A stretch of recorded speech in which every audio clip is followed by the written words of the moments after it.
Сәлем достар, бүгін сіздердің ұсыныстарыңыз бойынша лағман қамырын дайындайтын боламыз.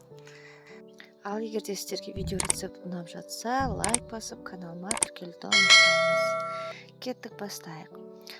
500 грамм ұнға 250 грамм су қажет болады, және суымыз біздің жылы болу қажет. Жылы суымызға шамамен 10 граммдай тұзды жақсылап ерітіп алып, ұнымызға бірден құйып, не өте қатты емес, жұмсақ та емес, орташа қаттылықта нандай жақсылап илейміз.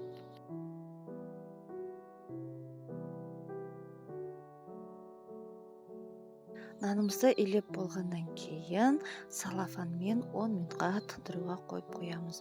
10 минуттан кейін нанымызды тағы да бір басып, шамамен тағы да 10-15 минутқа тындыруға қоямыз. Сізге тағы бір ерекше бір лайфхакпен бөліскім келіп отыр.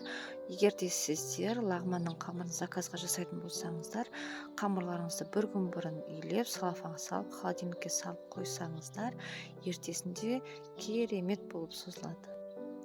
Қараңыздар, қамырымыз қандай әдемі болып шыққан, және ортасына бірде-бір іріткі болмайды. Енді әрі қарай дайын болған қамырымызды видеода көрсетілгендей етіп басып, содан кейін оқтаумен жаямыз.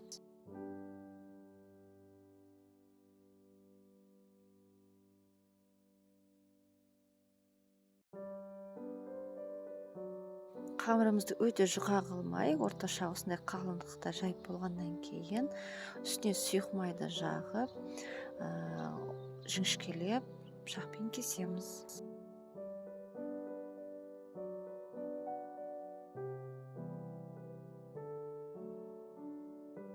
Қамырымызды осылай жіңішкелеп кесіп болғаннан кейін, әр жіңішке қамырымызды үстіп алақанмен қысып алып, содан кейін барып қана созуға кірісеміз.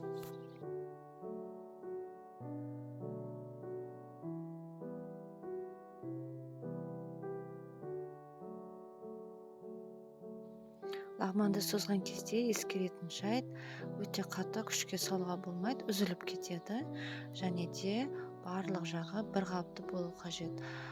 Бір жағы қалың, бір жағы жіңішке болып кетпеу үшін. Қамырымыз осылай бір ретте созып болғаннан кейін, видеода көрсетілгендей етіп орап, сұйық май жағып, шамамен тағы да 10-15 минутқа жұмсаруға қойып қоямыз.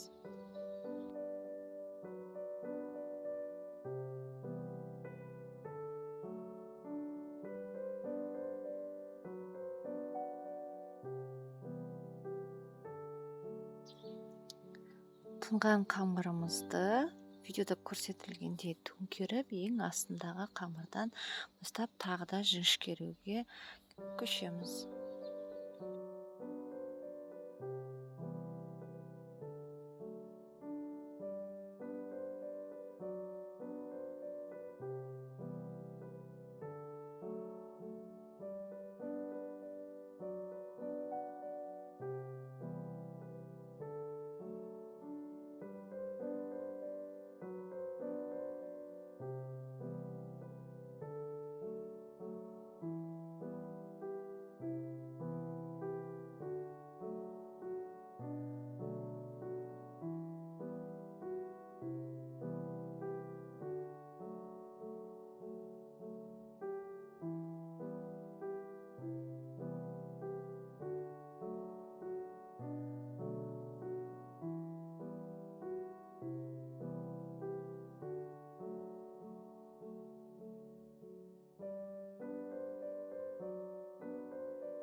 Қамырымызды созып болуға аз уақыт қалған кезде газымызға суымызды қойып қоямыз және оған жарты ас қасықтай тұз салып, қайнағаннан кейін тестамызды саламыз.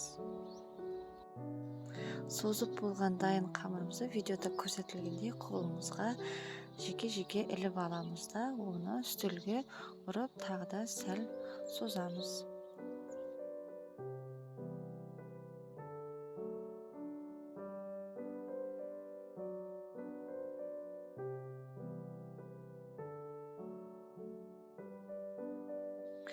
Ұрғылап созылған қамырымыз дайын болғаннан кейін осылай 3-тен немесе 4-тен қайнап тұрған суымызға пісіріп аламыз.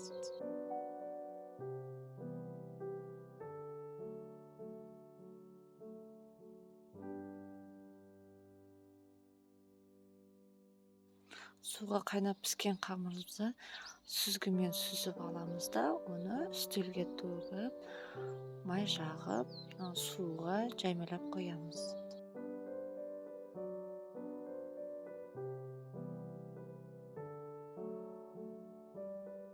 Мінекей лағманның керемет тестасы дайын. Тапсырыс алуға жасасаңыздар да болады осылай.